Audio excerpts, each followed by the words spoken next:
Hello കൂട്ടുകാരെ, അപ്പോൾ എല്ലാവർക്കും എൻ്റെ പുതിയൊരു വീട്ടിലേക്ക് സ്വാഗതം കേട്ടോ. അപ്പോൾ നമുക്കൊരു പട്ടുസാരി കിട്ടിയിട്ടുണ്ടായിരുന്നേ. അധികം വീച്ചില്ലാത്തതുകൊണ്ട് അമ്മ എനിക്ക് തന്നായിരുന്നു കേട്ടോ വീട്ടിൽ പോയപ്പോഴത്തേനും. അപ്പോൾ അതിനായിട്ട് ഞാൻ എൻ്റെ സാരിയുടെ മറ്റേ മുന്താണിയെല്ലാം ഞാൻ മുറിച്ചെടുത്തിട്ടുണ്ട് കേട്ടോ. അപ്പോൾ ഈ മുന്താണി കൊണ്ടൊരു ബ്ലൗസ് തയ്ക്കാമെന്നുള്ളതാണ് ഉദ്ദേശം. പിന്നെ അതിനായിട്ട് ഞാൻ ലൈനിങ് തുണി എടുക്കാൻ പറ്റാഞ്ഞത് കൊണ്ട് തുണി കുറേ ഇരിപ്പുണ്ടായിരുന്നു, അതിൽ നിന്നൊക്കെ എടുത്ത് ഒപ്പിച്ചൊക്കെ വെച്ച് ഞാൻ തയ്ച്ചെടുത്തിട്ടുണ്ട്. അപ്പോൾ നമുക്കിനി വെട്ടിയെടുക്കാം.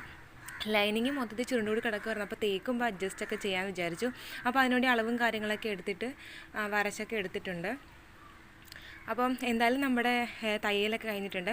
അപ്പോൾ ഒരു കുട്ടി അതിൽ നിന്ന് മിച്ചം ഉണ്ടായ തുണിയുണ്ട്, ഒരു കുട്ടി ഫ്രോക്കും തയ്ച്ചിട്ടുണ്ട്. അപ്പോൾ എൻ്റെ ഇളയ ആൾക്കായിട്ട് പട്ടുവടം ബ്ലൗസും തയ്ക്കുന്നതിൻ്റെ ചേച്ചിയുടെ മോൾക്ക് വേണ്ടിയിട്ടായിരുന്നു കേട്ടോ.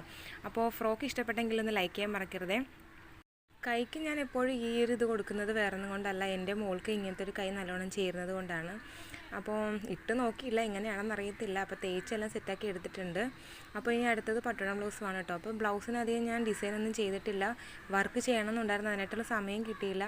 ഇത് മോൾക്ക് കൊടുക്കുന്നതിന് മുമ്പ് എന്തായാലും ഞാൻ വർക്ക് എന്തെങ്കിലും ചെയ്തിട്ടായിരിക്കും കൊടുക്കുന്നത്. അപ്പോൾ ഞാൻ എന്തായാലും ആ വീഡിയോ കാണിക്കാം. ഈ പഫ് സ്ലീവ് ഞാൻ ഫസ്റ്റ് ടൈമാണ് ചെയ്യുന്നത്. സത്യമായിട്ട് എൻ്റെ ജീവിതത്തിൽ ആദ്യമായിട്ടാണ് ഞാൻ ഈ ഫസ്റ്റ് സ്ലീവ് തയ്ക്കുന്നത് തന്നെ. അപ്പോൾ എന്തായാലും അത് റെഡി ആയിട്ടുണ്ട്.